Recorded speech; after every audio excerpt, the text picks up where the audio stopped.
안녕하세요. 6월 15일 화요일입니다. 함께하고 있는 저는 포트리 교회를 섬기는 김현수입니다. 함께 기도드리고 시작하겠습니다. 저희들을 사랑하시는 아버지 하나님, 귀한 아침 저희들에게 주님의 말씀을 살펴볼 수 있도록 은혜를 허락하여 주셔서 감사합니다. 매 순간마다 주님을 바라보며 주의 거룩하심을 늘 생각하며 살아갈 수 있는 저희들 되게 도와주시고, 이 하루도 주님께서 저희들과 함께 하심을 경험하며 주님과 동행함을 기쁨으로 생각하며 살아갈 수 있는 귀한 하루가 되게 도와주시옵소서. 아버지 하나님, 저희들은 연약하고 부족한 것이 많은 사람들입니다. 그래서 주님께서 저희들과 함께 하심을 바라보고 또 생각하고 또 경험하기를 원합니다. 아버지 하나님, 함께하여 주시옵소서.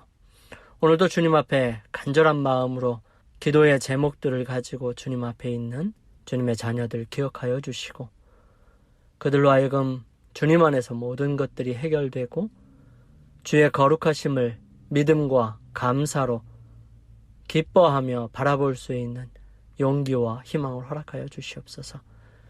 모든 필요한 것들을 주님께서 채워주심으로 주님의 거룩하심을 경험하는 귀한 시간들이 되게 인도하여 주시옵기를 간절히 소망하오며, 저희들을 사랑하시는 우리 주님 예수 그리스도의 이름으로 간절히 기도드립니다. 아멘.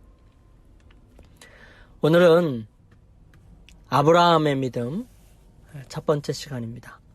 아브라함이 여호와를 믿으니 여호와께서 이를 그의 의로 여기시고, 창세기 15장 6절 말씀입니다. 위의 말씀은 성경에서 가장 심오한 구절 중에 하나입니다. 이 구절은 성경상의 매우 중요한 교리인 오직 믿음으로 말미암는 의의 진리를 확립하는 데 도움을 주는데요.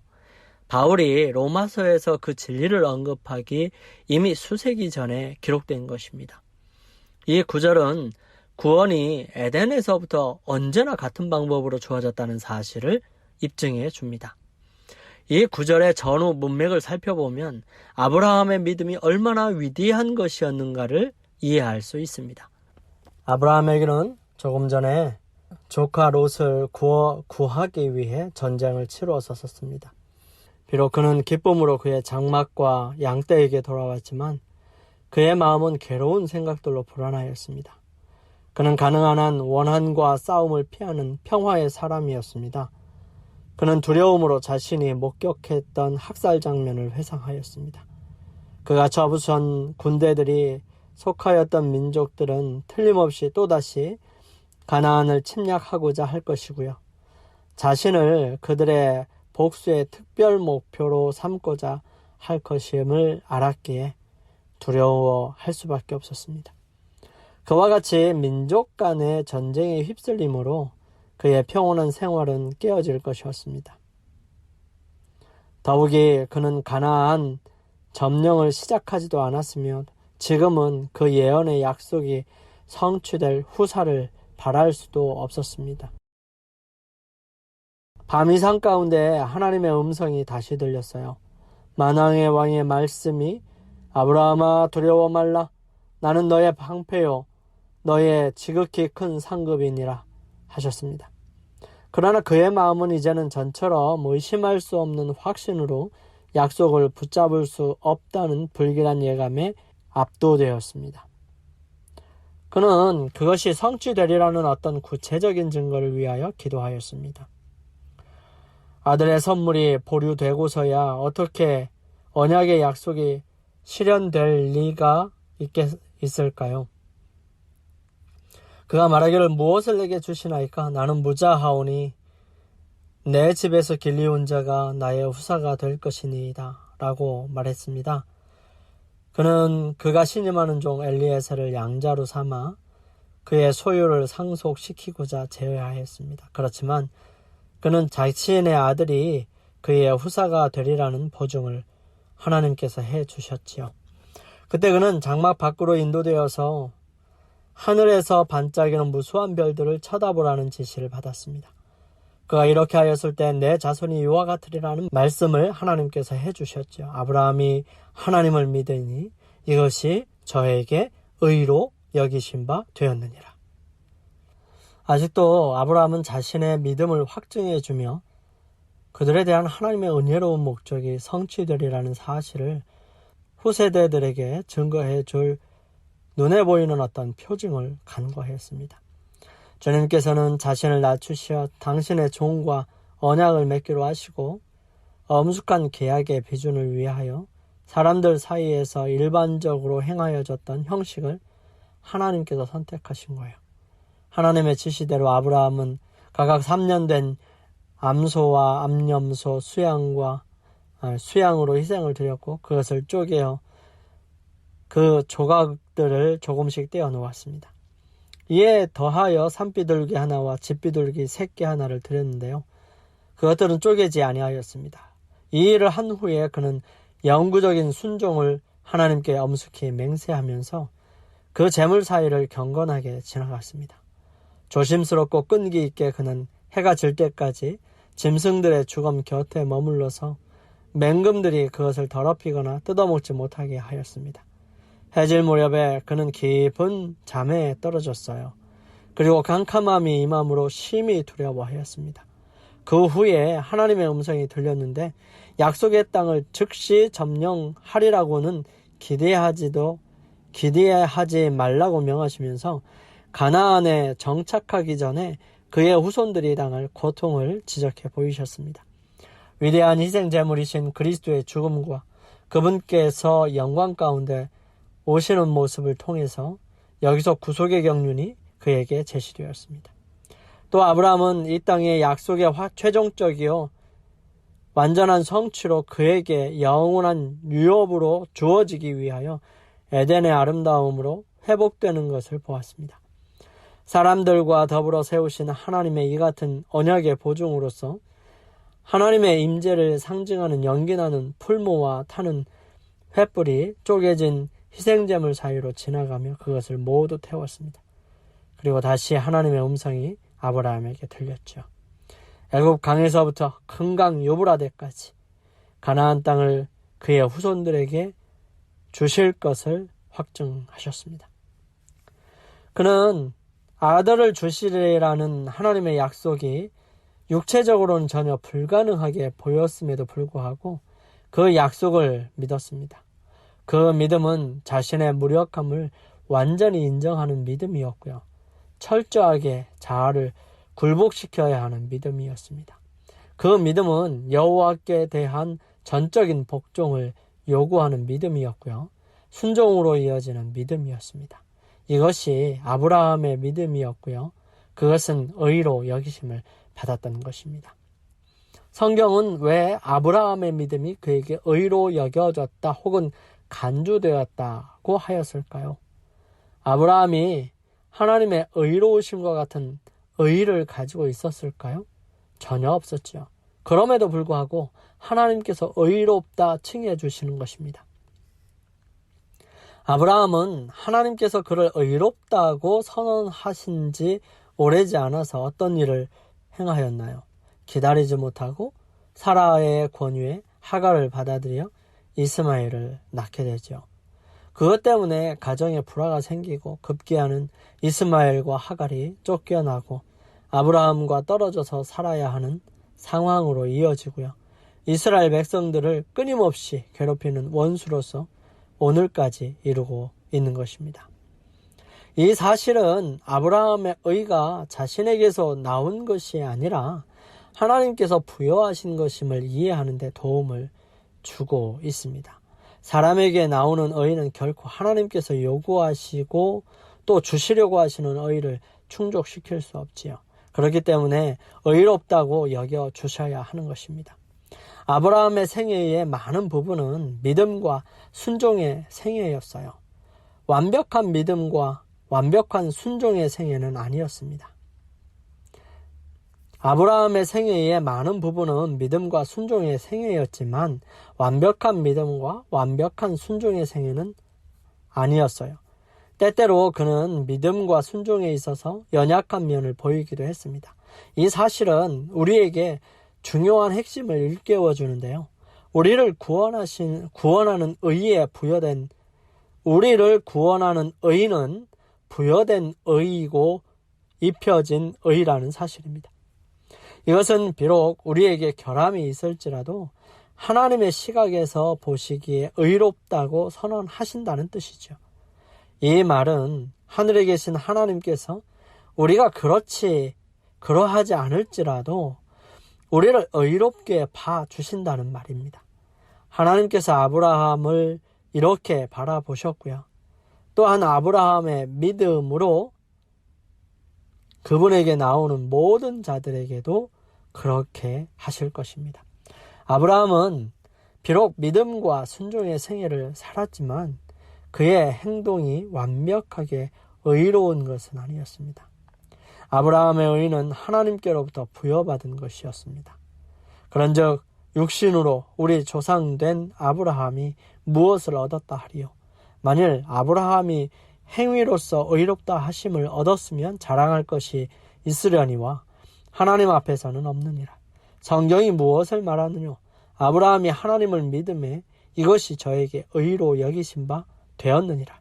일하는 자에게는 그 싹을 은혜로 여기지 아니하고 빚으로 여기거니와 일을 아니할지라도 경건치 아니하는 자를 의롭다 하시는 일을 믿는 자에게는 그의 믿음을 의로 여기시나니 이러한 것이 없이 하나님께 의로 여기심을 받는 사람의 행복에 대하여 다윗의 말한 바 그 불법을 사하심을 받고 그 죄를 가리우심을 받는 자는 복이 있고 주께서 그 죄를 인정치 아니하실 사람은 복이 있도다 함과 같으니라.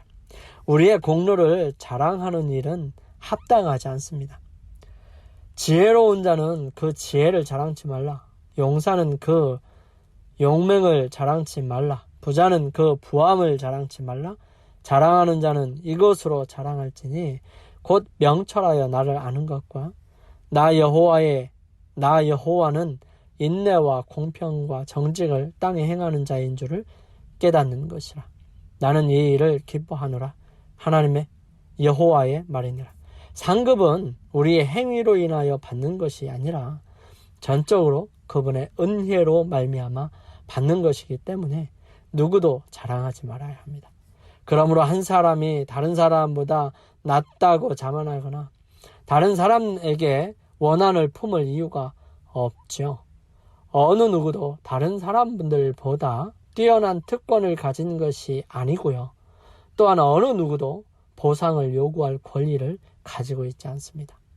먼저 온 자나 나중 온 자나 이 크고 영원한 상급에 다 같이 참여하는 것이므로 먼저 온 자는 나중 온 자를 기쁨으로 환영해야 합니다.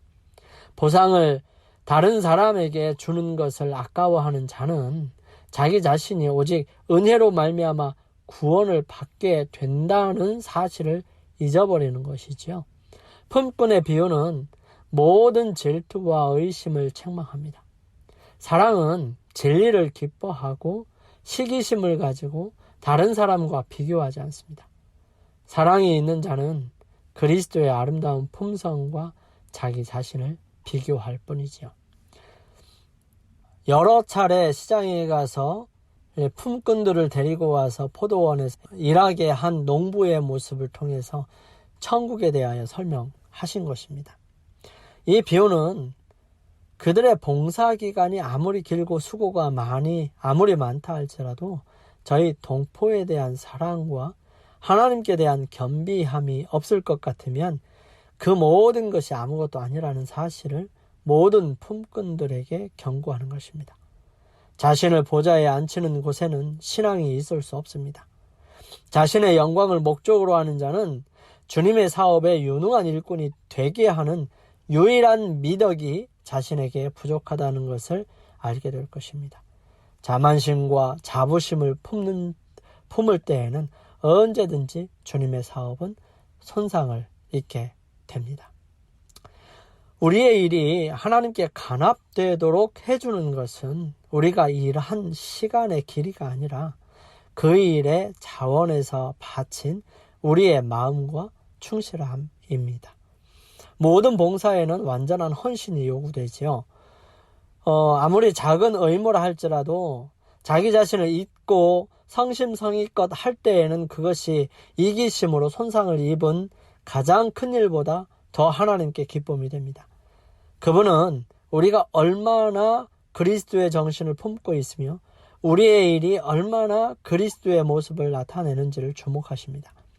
그분은 우리가 성취한 일의 분량보다도 우리가 일하는 동안 가졌던 사랑과 성실성을 더욱 귀히 보시는 것입니다. 이기심이 죽을 때, 으뜸이 되려는 분쟁심이 사라질 때 감사의 정신이 마음에 가득 차게 되고요. 사랑이 생애를 향기롭게 할 때에 그리스도께서 우리 안에 거하시게 되고 우리는 하나님과 함께 일하는 자로 인정을 받게 되는 것입니다. 진실한 일꾼들은 저희 일이 아무리 괴로울지라도 그것을 고역으로 생각하지는 않습니다. 그들은 이 사업을 위해 자신의 것을 쓸 준비를 하고 있고 실제로 써버리지만 그 일이 그들에게 기쁨이 되고 즐거운 봉사가 될 것입니다. 하나님 안에 있는 기쁨이 예수 그리스도를 통해서 표현되었지요.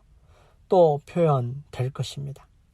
그들의 기쁨은 그리스도 앞에 놓여있는 기쁨, 곧 나를 보내신 이의 뜻을 행하며 그의 일을 온전히 이루는 이것이 될 것입니다. 저희는 영광의 주님과 협력하고 있습니다. 이러한 생각이 모든 수고를 가볍게 하고요. 우리의 의지를 견고하게 하며 어떠한 일을 당할지라도 우리의 심령에 용기를 주게 되는 것입니다. 그리스도의 고난에 참여함으로 고상해지고요. 이기심 없는 마음으로 일하고 그리스도의 긍휼하심을 나누어 주고 그분의 사업에 참여해서 주님과 협력함으로써 저희는 주님의 기쁨을 확산시켜서 사람들로 하여금 그분의 고귀한 이름에 존귀와 찬송을 돌리도록 돕게 되는 것입니다. 이것이 하나님을 위하여 참된 봉사를 하는 모든 사람들이 가져야 할 정신입니다. 이러한 정신을 가진 사람들은 비록 꼴찌인 것처럼 보이지만 첫째가 되는 반면에 이러한 정신이 부족한 많은 사람들은 첫째인 것처럼 보이지만 꼴찌가 될 것입니다. 우리 영감의 말씀 함께 읽겠습니다. 믿음으로 의롭다 하심. 아무도 자기 자신의 행위로서 의롭다 함을 받을 자가 없다. 죄인은 그리스도의 고난과 사망과 부활의 공로를 통해서만 죄와 율법의 정죄와 범죄의 형벌에서 구원받을 수 있다. 믿음이야말로 의롭다 하심을 얻을 수 있는 유일한 조건이며 신앙이란 믿는 것뿐만 아니라 신뢰하는 것을 포함한다. 가려 뽑은 기별에 있는 말씀입니다. 우리 함께 기도드리겠습니다.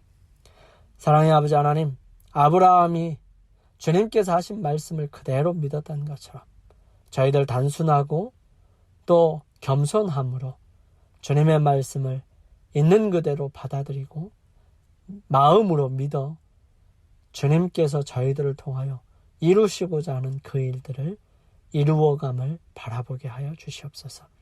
비록 연약하고 보잘것이 없고 또 믿음이 한없이 나약하지만 주님께서 붙드시고 인도하시고 함께 하셔서 이 모든 일에 주의 거룩하심으로 역사하여 주시옵소서.